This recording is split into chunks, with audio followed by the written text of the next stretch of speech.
I'm going to hand over to Murray to talk about koala vegetation, and then we'll get back to brushies. Thank you. Hello everyone. My name is Murray.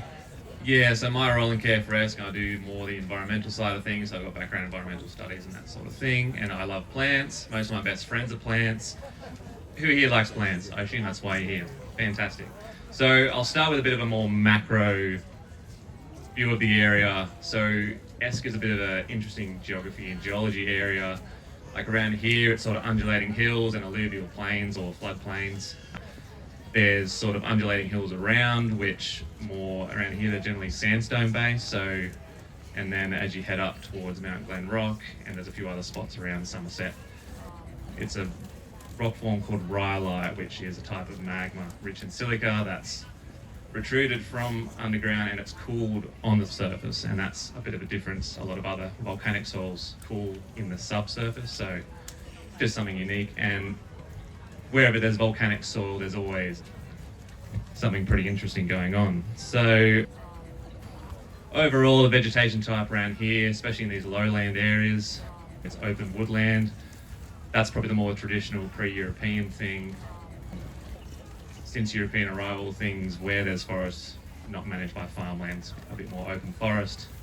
The difference between forest and woodland is generally tree canopy spacing. So if you think of forest as sort of canopy overlap, and then woodland as there's no canopy overlap between the eucalypts. So a lot of open farmland around here is managed as an open woodland, and it's, yeah, sort of healthy and it's quite nice.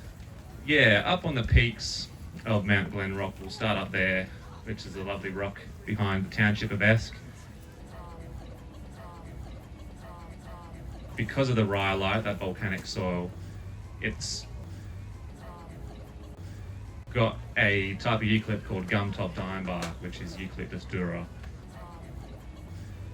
And other areas it is around, think of like around Boona, those sort of peaks. So it's a very distinct type of eucalypt that is only really seems to have a bit of an association with those rhyolitic soils. Another interesting one up there is peppermint gum, which is Eucalyptus exerta, which, yeah, again, it's more on those rocky peaks, and it's, yeah, just associated with those rocky volcanic soils. As you go down the hill, it closes out into more open forest. So we've got the humble spotted gum, which I'm sure everyone's familiar with. Seems to be just about across most ecosystems and all most forest types in Queensland, southeast Queensland. You've got a different type of bloodwood called brown bloodwood, and then there's closer to the creeks, you've got blue gums patches there. Those lighter ones with lighter style bark, that's a blue gum, and they're widespread across, yeah, this whole region. Going back to the peaks, there, if you look at the vegetation mapping, particularly pre-European, there was these areas designated as mountain heath. So we had a senior botanist at the Herbarium in Glenn Leaper, who you may know as a co-author for Mangroves to Mountains. They were up there just looking at plants with us, and they commented that, yeah, the vegetation in some of those little isolated nooks and crannies in the rocks was very similar to Glasshouse Mountains. So the fire regimes up there haven't been the best for the mountain heath, so that's probably too frequent high intensity fires. And so, yeah, they're sort of restricted to more the sort of more sheltered nooks and crannies that the fire can't actually carry into. But yeah, species up there, you've got, it's called a snowy mint bush, which is Cristantha nivea. You've got Lamandra convertifolia, which this particular form is only about 20 centimeters high and real dense. You've got a couple of tea tree species, Leptospermums, which have just had a name change. I think they're Gordiums now. You've got Stiphelia, which is a bit of a small prickly bush, those little heathy plants. And then, yeah, other things of interest is Hibiscus splendens, which, yeah, it's only about a 3 or so meter hibiscus, but it's got like hot pink flowers. So I'm just going to sneak in here and talk about brush-tailed rock wallabies to start with, just for their habitat and vegetation sort of side of it. So yeah, brush-tailed rock wallabies are all over the peaks and ridges, and they like, obviously, they're a rock wallaby, so they like rocks. And they need that sort of more dense vegetation type for shelter. evade predators and that sort of thing.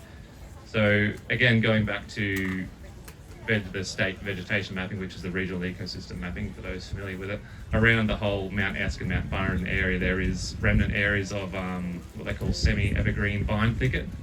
So that's unique form of, or special form of dry rainforest, which semi-evergreen just means it's regularly exposed to periods of drought, and the trees just drop their leaves as an adaptation to that drought. So it's a bit of a soft way of saying they're just very drought adapted dry rainforest and vine thicket. So we've found in the Glen Rock area nothing overly intact, but sort of leftovers from what would have been there a bit more in those really sheltered gullies, and a lot of that's just due to fire regimes. The mountain's been subjected to probably about 3 or 4 sort of high intensity fires in the last 15-20 years, so that really restricts the dry rainforest types to those really sheltered gullies where the fire just can't get into. Yeah, there's some interesting species up there for those familiar with dry rainforest plants. There's small leaf brush ironbark, you got yellow tulip wood, your rock fig, which is a fig that's just a strangler fig that's all over these sort of western regions. Of particular interest is there's a native olive species called Lloyd's olive. It's not Allea lloydii, and it's pretty unique to Somerset. It's around Ipswich as well, I think, but it's present on the Glen Rock sort of area. So we're pretty keen to keep that, and it's a just a 3 to 4 meter straggly sort of shrub. Given it's vulnerable, it's definitely significant that it's around. And then we'll zip back to koalas. If you read all the resources, literature, guidelines, all that online, the general sort of recommendation or assumption is, they stick to these alluvial plains, so the flood plains where all those rich soils are. They don't really go too much around hills and peaks. Our surveys, which Darren touched on, involved a thermal drone going over the whole sort of Mount Glenrock area, and we actually found koalas both times in the surveys up on those upper peaks and ridges, which is a bit of a, not a surprise necessarily, but it's definitely good to see that they use the whole rock. So up on the peaks and ridges, we found the koalas chewing on that gum top of ironbark I mentioned before, as well as the peppermint gum. So we're up there one time having a search around, and there was this one peppermint gum. It was just a straggly thing protruding from a rock, and there was about 70 koala scat underneath just that one tree. So it's pretty remarkable that they use them as sort of food trees. They also have found scat under the silver-leaved ironbark, which some of you may be familiar with, and that's a bit more widespread in these lowland areas. And then further down the slope, we found scat under spotted gum, so Crimbia citridoria variegata, but they also chew on lemon-scented gums as well, so if you've got some of them planted on your property, that's still a good thing. And there's a type of stringy bark up there that we found scat under. And then you get to these lower lowland areas, alluvial plains and sort of lower foothills, and by and large, the blue gum, which is Eucalyptus treticornis, is their bread and butter. We've been having our own little database of just our own observations of koalas in, Esk, Kaminia, everywhere around this general area over the last about year or so, and probably about, to be, 90% plus of our observations have been blue gums. So it's definitely there. Definitely a preferred tree in these areas. And so koalas have their preferred species, which are their primary, they call them primary food tree species, and there's secondary food tree species. The idea there is a primary food tree species, a koala can sustain itself entirely off that. A secondary species, it might use it for medicinal purposes or like seasonal purposes. Sometimes the leaves they change their texture seasons, but they can't sustain themselves wholly off secondary species necessarily. So that's why you'll see them in various different trees, like we've seen them in swamp box, which is Lepostomys swapiolens, and then also broadleafed apple gum, which is Angophora subvelutina.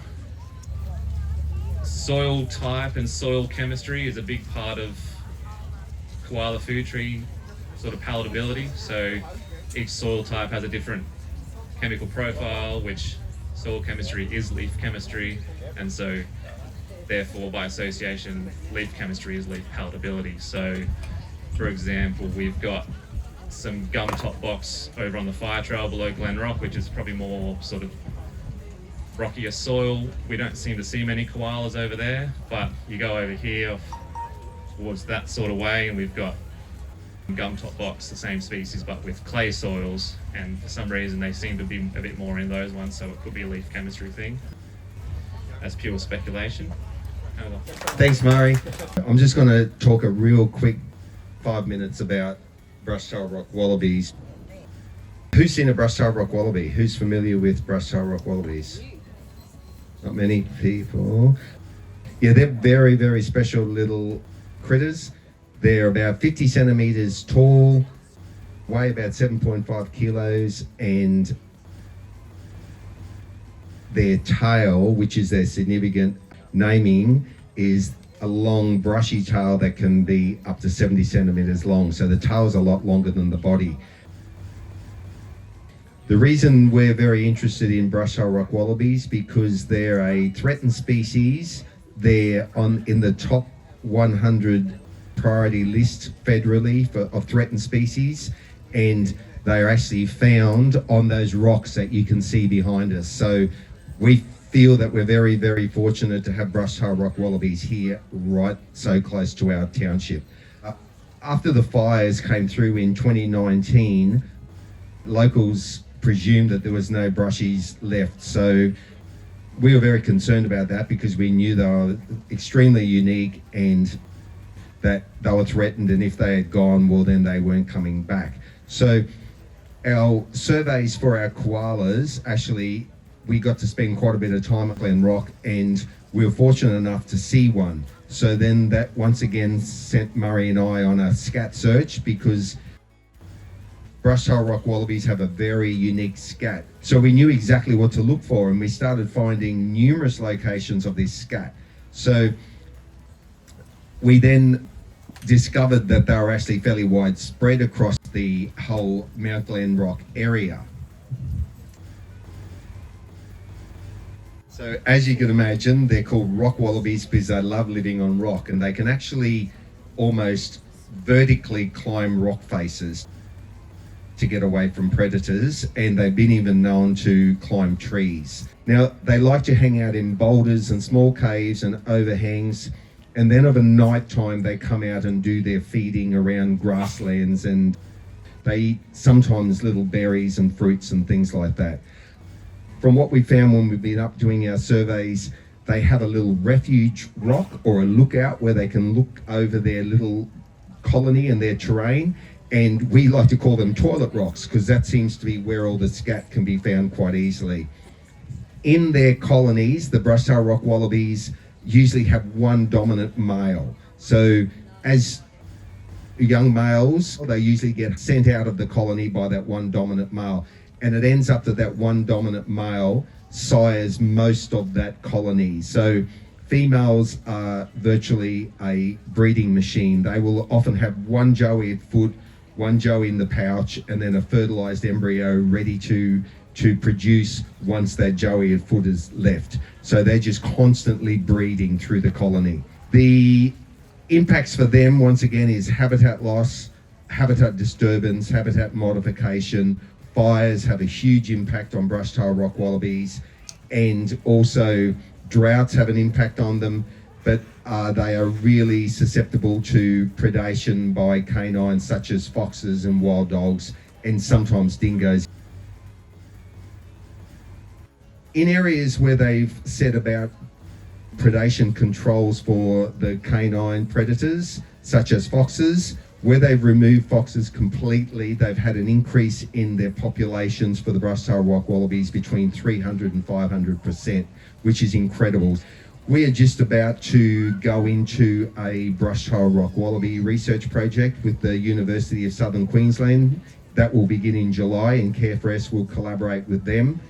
And we're going to be searching out for brush-tailed rock wallaby habitats throughout the Somerset region. We'll be then studying their colonies with audio systems, audio sensors, and also wildlife camera traps.